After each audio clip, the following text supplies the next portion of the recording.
నా విప్లవాభినందనాలు తెలియజేస్తున్నాను.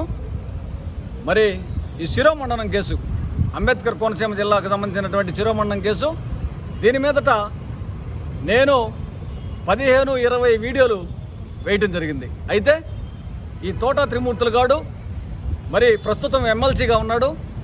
ఎమ్మెల్యే అభ్యర్థిగా మండపేటకు వైఎస్ఆర్సీపీ పార్టీ ప్రకటించడం జరిగింది. వీడి తొత్తులతోటి కొంతమందితోటి అసభ్యకర పదజాలతోటి మెసేజ్లు పెట్టించడం, ఫోన్లు చేసి బెదిరించడం జరిగింది నన్ను. అయితే దీని మీదట సంబంధిత పోలీస్ అధికారులకు మేము ఫిర్యాదు చేయడం జరిగింది. పోలీస్ అధికారులు పట్టించుకోకపోతే కోర్టును ఆశ్రయించైనా సరే, లేకపోతే SC/ST కమిషన్ చైర్మన్ ఆశ్రయించైనా సరే వీరి మీద మరి చర్యలు తీసుకునే విధంగా మరి చేస్తాము. లేకపోతే ఏ విధంగా వీరి మీద చర్యలు తీసుకోవాలనే దాని మీద వీరిని మాత్రం వదిలిపెట్టే ప్రసక్తి లేదు. అయితే నేనేం మాట్లాడతానంటే, ఈరోజు 1996 సంవత్సరం అప్పటికి శాసనసభ్యుడిగా ఉన్నాడు. ఒక శాసనసభ్యుడిగా ఉండి మరి ఆ రోజు ఆ శిరోమండనం అంటే ఒక దళిత యువకుల్ని గుండె గీయించి, కన్నురెప్పలు గీయించి, మీసాలు గీసి ఊరేగింపు చేయడం జరిగింది. ఒక దుర్మార్గమైనటువంటి సంఘటన. నువ్వు ఒక కీలకమైనటువంటి పదవిలో ఉన్నావు, చేసావు కాబదా, ఇది అందరికీ తెలుసు. నీ దగ్గర అండబలం, ధనబలం, ప్రజాబలం, అధికార బలం ఉందని ఆ కేసుని సుమారుగా 28 సంవత్సరాలు ఇప్పటికీ అందరికీ తెలిసి రాష్ట్ర ప్రజలందరికీ 28 సంవత్సరాలు నెట్టకొచ్చాడు. ఈరోజు మరి నెల కిందట విశాఖపట్నం SC/ST మరి కోర్టులో ఇతనికి మరి ఇతనితో పాటు ఉన్నటువంటి మొత్తం 8 మందికి నిందితులకి 1.5 సంవత్సరం జైలు శిక్ష, 2.5 లక్ష మరి జరిమానా విధించడం జరిగింది. దీని మీదట ఈ తోట త్రిమూర్తులు గాడు ఈ కోర్టు ఇచ్చినటువంటి తీర్పుని అంగీకరించకుండా ఈ యొక్క తీర్పుని రద్దు చేయాలని చెప్పి హైకోర్టుకు అప్పీల్ వెళ్ళడం జరిగింది. ఇది కూడా అందరూ గమనించుకోవాలా. ఈ కోర్టు విశాఖపట్నం అట్రాసిటీ SC/ST అత్యాచార నిరోధక చట్టం కింద అట్రాసిటీ కేసు కోర్టు ఇచ్చినటువంటి తీర్పు నచ్చలేదని హైకోర్టుకి వెళ్తే, ఇక్కడ ఈ కోర్టు ఇచ్చినటువంటి తీర్పు ఇది శిక్ష పడింది అతనికి అని వైఎస్ఆర్సీపీ పార్టీ అధిష్టానం. ఇక్కడ ప్రజలందరూ గమనించాలి, మేము పార్టీలకు అతీతంగా మాట్లాడుతున్నాం. ఈ వైఎస్ఆర్సీపీ పార్టీకి ఆ టీడీపీ పార్టీకి మాకు సంబంధం లేదు. వీడు ఈ 28 సంవత్సరాల నుంచి ఈ కేసు కోసం ముడుపులు కోట్లు ఇచ్చి అన్ని పార్టీలకు వచ్చాడు, అన్ని పార్టీల పదవులు తీసుకున్నాడు. ఇది కూడా అందరూ గమనించారు, తెలుసుకోవచ్చు.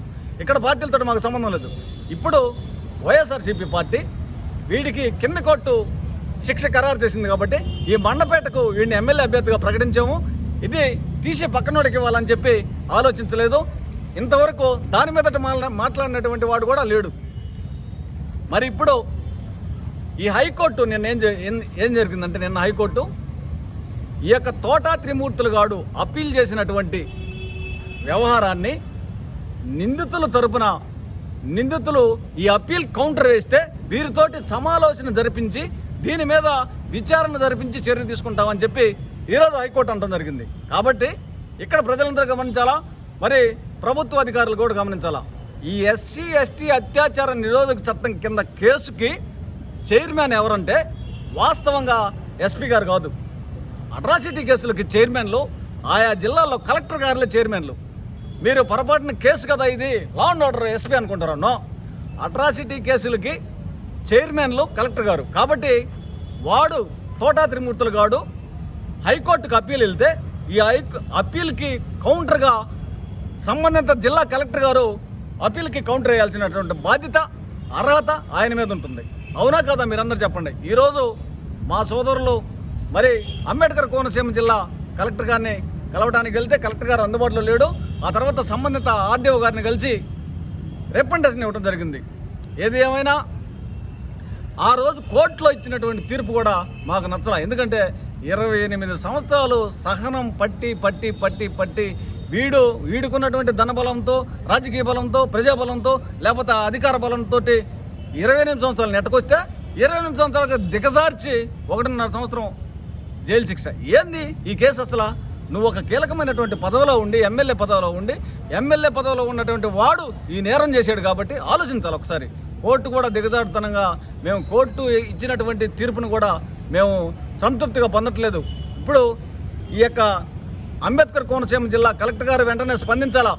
కలెక్టర్ గారు వెంటనే స్పందించి వెంటనే మా బాధితుల తరపున కౌంటర్కి ఫిల్ కౌంటర్ వేయాలని మాల మహానాడు తరపున డిమాండ్ చేస్తున్నాం. అయితే ఇప్పుడు ఈ మండపేటలో ఉన్నటువంటి మా దళిత సోదరులందరికీ మరొకసారి చెప్తున్నాను, మీరు ఇలాంటి మెసేజ్లు, అసభ్యకరమైనటువంటి మెసేజ్లు, ఫోన్లతో మాట్లాడి బెదిరించడం, వీటన్నిటికీ భయపడేవాడిని కాదు. నా వెంట్రుకు కూడా ఎవరు పీకలేరు.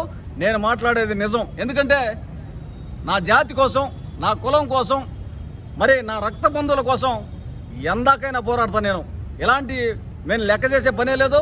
మరి మా దగ్గర కూడా కుర్రోళ్ళు ఉన్నారు, కానీ నేను కుర్రోళ్ళను ఉపయోగించను, న్యాయ పోరాటం చేస్తా. కాబట్టి మండపేటలో ఉన్నటువంటి మాలలందరూ, దళితులందరూ కలిసి ఈ యొక్క తోటా త్రిమూర్తుల గాడిని, ఈ నా కొడుకుని ఖచ్చితంగా ఓడించాలని మరొకసారి ఆంధ్రప్రదేశ్ రాష్ట్ర మాల మహానాడు తరఫున తెలియజేస్తున్నాను.